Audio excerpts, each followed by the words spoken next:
이 조몽구의 얘기가 끝난 다음에 조몽구의 얘기를 정리해주는 나의 얘기가 에필로그입니다. 마침내 조몽구의 이야기가 끝이 나고 그의 목소리도 천천히 어둠 속으로 잦아들었다. 나는 그저 조용히 누워 있었지만 마음속으로는 드디어 이야기를 완성했다는 자부심을 느꼈다. 마치 그것이 나의 이야기였던 것처럼 말이다. 아마도 몽구의 숨결, 그의 목소리, 그의 채취가 나를 마취시키고 중독시키지 않았다면 불가능한 일이었을 것이다. 그래서 여기 나는 뭐 거의 작가라고 봐도 이제 될 것 같은데, 이제 자기 얘기인 거죠. 그래, 이야기는 그렇게 시작하는 거야. 다시. 삶이라는 책 한 장 한 장에는 독이 묻어 있어. 내가 손가락에 침을 발라 책장을 모두 넘기고 나면 그로 인해 중독되고 탈진하여 죽음에 이르게 돼. 그러나 너는 그때 비로소 삶의 의미를 깨닫게 되지. 요거 여러분 에코의 장미의 이름이잖아요. 거기서 이제 그 장서관을 지키는 장림사서 호르에, 그 보르헤스를 모델로 해서 쓴, 거기가 이제 그 알소텔레스의 희극론, 실제로 이제 있진 않지만 썼을 거라고 짐작되는 그 책에 그 수도사들이 관심을 가지니까 읽고 죽으라고 거기다 독을 이렇게 발라놨단 말이에요. 근데 이게 붙여놔가지고 읽으려면 이렇게 침 바르고 떼고 침 바르고 떼고, 이거 자체도 되게 고전적인 방식이라는 생각이 드는데, 네, 거기서 가져오신 것 같고. 그래, 이야기는 그렇게 시작하는 거야. 모든 살아있는 것은 독의 꽃이야. 그래서 요거를 이제 광고 카피로 썼죠. 모든 살아있는 것은 독의 꽃이야. 계속해봐.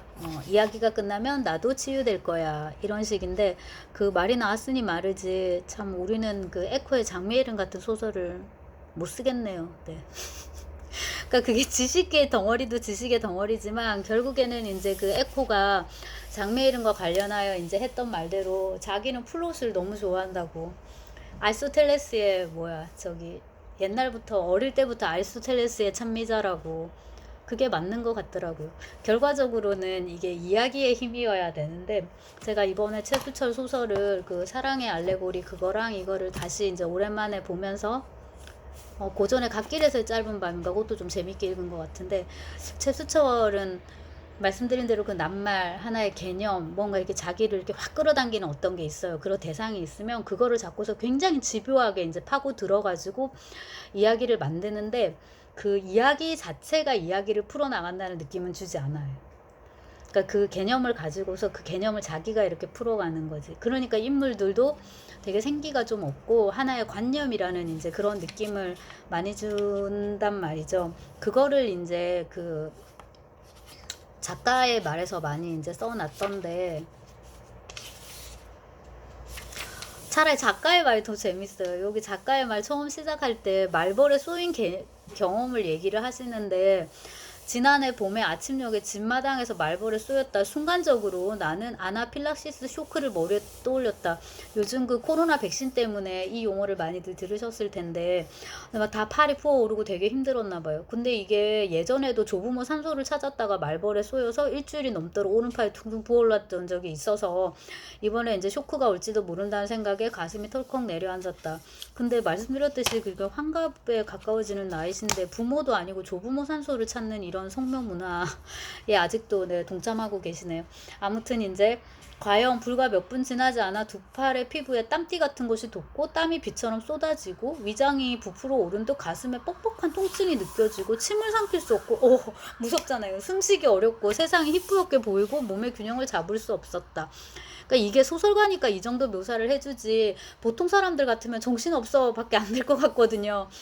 자, 그 다음에 결국 나는 아내의 자동차 뒷자리에 쓰러졌고 정신이 혼미한 상태에서 응급실로 옮겨지는 동안 머릿속으로는 온통 이대로 죽을 수도 있겠구나 하는 생각뿐이었다. 의사도 그랬대요. 빨리 안 왔으면 어떻게 됐을지 진짜 모르겠습니다. 이렇게 얘기를 했다는데, 제가 이게 짧은 문단 한 문단을 읽으면서 든 생각이, 아내가 있으시구나. 내가 결혼하셨고 아들도 옛날에 만나서 하나 있었던 걸로 기억이 되는데, 그 아내인지 다른 아내인지 모르겠지만 아무튼 아내가 있는데 아내의 자동차 뒷자리에 쓰러졌다고. 운전은 누가 한 거야? 아내가 한 거구나. 그래서 아내는 운전을 할 수 있어야 되는구나. 사소한 건데 그거를 이제 생각을 했고, 진짜 이거는 그냥 사소한 거고요. 그 최수철 개인에 대한 관심에서 이제 읽어드린 거고, 이 말벌에 쏘인 것 자체가 창작을 촉발한 게 아니다. 독에 대해서 이제 구상을 하고 10여 년 전부터 그 다음에 이제 계속 어떻게 써야 되나 고민을 많이 하셨나 본데 그거를 이제 문학적으로 이렇게 풀었어요.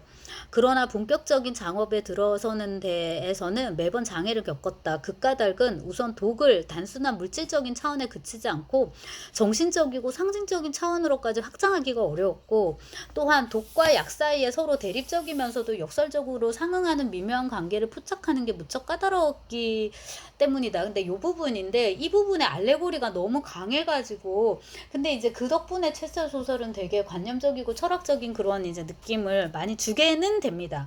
근데 요즘 계속 느끼는 거지만 어쨌거나 소설은 결국 이야기인 것 같더라고요. 그리고 뭐 우리가 플롯이라고 말하든 내러티브라고 말하든, 그러니까 서사 구성 이렇게 구성 서사, 플롯 구성, 내러티브 서사 이렇게 어떻게 이제 표현하든지 하는지는 사람마다 다를 수 있지만 여하튼 이제 이야기가 좋아야 되는데 사람들이 살아 있어야 되고요. 근데 옛날에 제가 최철 소설 중에 되게 재밌게 읽은 게 불멸과 소멸이라는 두툼한 2권짜리 장편이었는데 거기서도 다 이런 주인공들이 나와요. 그리고 이렇게 고급진 얘기들을 해야 되기 때문에 최수철 소설의 주인공들은 200%다 지식인입니다. 안 그러고서야 이게 대화가 가능하지 않거든요. 보통 사람들이 이렇게 독에 대해서 이렇게 하지 않고 고사리 독을 좀 빼라. 도라지를 볶아야 되니까 도라지 독을 좀 빼렴 뭐 이런 거. 그리고 그 음식을 이제 애 때문에 요리를 하면서 이제 생각을 많이 하게 되는데 모든 영양은 다 음식에 있는데 이 음식은 몸에 좋은 것일수록 그 고유의 독성들이 많아요. 예컨대 이제 뿌리 채소들 뭐 우엉이라든지 연근이라든지 도라지라든지 이런 것들은 다 특유의 아린 맛이나 쓴맛이나 이런 것들이 있단 말이에요. 그 다음에 푸성기들 그 몸에 좋은 각종 그 초록풀들 걔네들도 나름대로는 그렇거든요. 그래서 살짝 데치고 뭐 이런 게 있고 뭐 아욱 이런 거는 녹물 그 녹슬었다 녹이 아니라 초록색 물을 한번 이렇게 해갖고 빼야 되거든요. 호박 같은 것도 그렇고. 근데 그걸 이제 또 너무 많이 빼버리면 너무 많이 이렇게 문지르면 호박잎 혹은 아욱 잎이 다 문드러져 버리는 거예요. 근데 이제 그거를 작업을 하지 않으면 너무 미끈미끈하다든가 아욱이 이렇게 되는데 또 그거를 즐기는 사람도 있어요. 사람에 따라서는. 그래서 이게 개인에 따라서 정말 독일 수 있는 것이 또 약이고 약일 수 있는 게 또 독이고 여기 예를 들어놨는데 최수철이 예컨대 인간은 벌침의 독에 대항하는 약으로서 몸속에 항체를 만드는데 정작 인간은 자신이 만든 그 약 때문에 죽음에 이를 수도 또 있다. 그래서 이제 뭐 루푸스 같은 그런 거 자가 각종 다양한 이제 자가 면역 질환 같은 것도 있고 한데 그런 거에 대해서 이제 아주 작정하고 이제 연구를 하신 것 같고요. 이걸 이제 소설적으로 풀어내신 거고 자기 성공했다고 지금 말하자면 이제 그렇게 얘기를 하시는 거죠. 어떻게 성공하셨냐면 그리하여 오랜 고민 끝에 마침내 돌파구를 찾았다. 그것은 어릴 적부터 나를 괴롭혀온 고질적인 두통을 중심에 두고서 한 편의 총체적인 소설을 쓰는 거였다. 그래서 이제 몽구르가 어릴 때부터 두통을 이제 앓고 있는 걸로 이제 이렇게 하고 제목은 이제 작가가 썼더라고요. 레플레어 디말 그러니까 보들레르의 악의 꽃에서 가져왔다고. 그래서 이거를 정확히 번역하면 악의 꽃들 레플렉 해서 이 S가 붙어서 이게 복수형이거든요. 근데 이제 복수형을 피하는 우리나라 언어 관례를 따라서 그냥 독의꽃이라고 했다 이렇게 했는데 제가 어릴 때 그러니까 대학 시절에 프랑스 시 강의를 들은 경험을 잠시 떠올려서 이 레플렉 뒤 말에서 이 말이 우리가 악의 꽃이라고 번역을 하고 물론 이게 악이 맞는데 이 말은 동시에 고통을 말합니다. 이게 어릴 때 프랑스어를 한참 배우고 프랑스 문학을 한참 많이 읽을 때 이제 생각했던 대목인데요. 악이 우리한테 독을 줘요. 이게 이제 내 몸에 진짜 막 내 몸과 정신에 독기가 막 뻗치는 거죠. 화가 나고 막 이러면 사실 이게 나를 죽이는 독인 거예요. 이 악이라는 게 악받쳤다 할 때 악이기도 하고요. 악한 상념에 적기도 하는 거고 내가 악행을 하기도 하는 거고 모든 악들이 그게 독이 되고 결국 그게 뭐예요?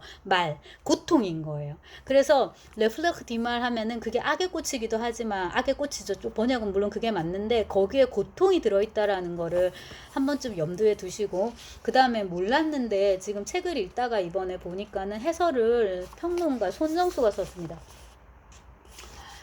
네, 이분은 서울대 국문과 8 뭐시기 학번인데 저는 개인적으로 아주 잘 알지는 않지만 계명대에 이제 있고 그래도 이렇게 되게 진지하게 이제 문학 하시는 분으로 여기 이렇게 해설을 써주셔서 누구야 최서 선생님도 되게 좋았겠다라는 생각이 들고요. 되게 열심히 잘 쓰셨더라고요. 그리고 이제 그 일종의 이론적인 정거라고 해야 되나? 그걸로 이제 가져오는 거는 노드러프라이의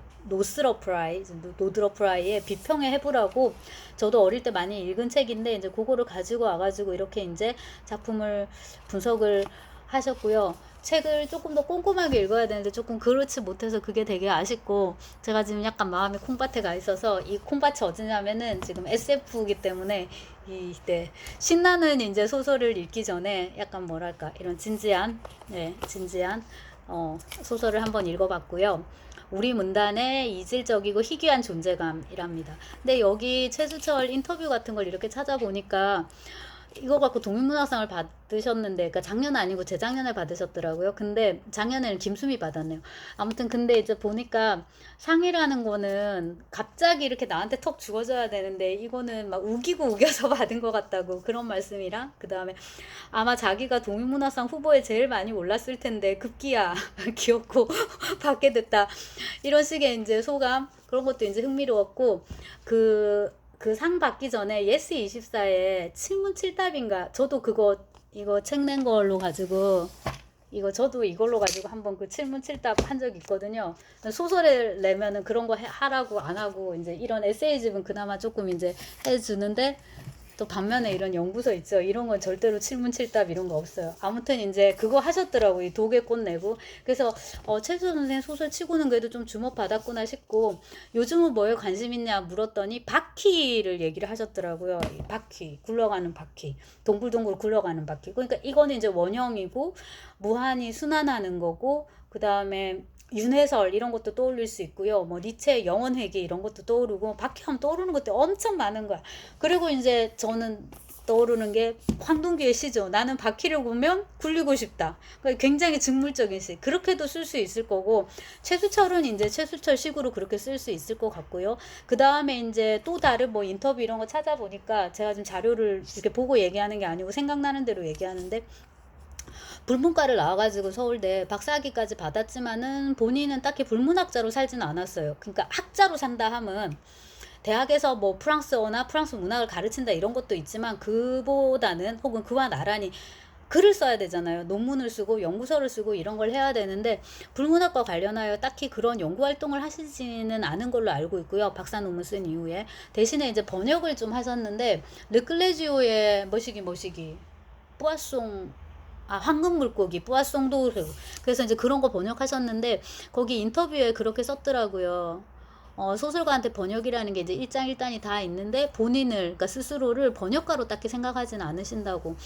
그리고 사실 번역이라는 게 굉장히 소모적인 이제 일이기 때문에 사실, 네. 그리고 이제 좀 거리를 최근에는 좀 된 것 같네요. 거리를 좀 두고 있는 것 같고, 소설을 잘 쓸 수 있으면 소설을 뭐 쓰는 게 좋죠. 이렇게 두툼하게 고생해서 쓰셨는데, 바퀴를 가지고서 어떤 얘기를 또 써주실지, 그 다음에 그 사랑의 알레고리 뒤에 붙어 있는 것, 무슨 알레고리? 예술의 알레고리, 죽음의 알레고리, 그거와 관련해서는 또 어떤 서사를 만들어 주실지 한번 기대해 보도록 하겠습니다.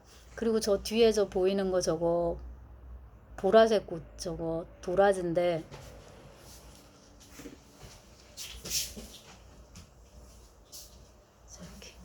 도라지인데, 이거 여기 흰색에 요거 백도라지거든요. 요거 꽃집에서 이걸 팔아가지고 되게 놀랐는데, 상태가 안 좋다고 3,000원에 사갖고 왔거든요. 여러분도 보시고 조금 힐링 하시죠. 예쁘죠? 네.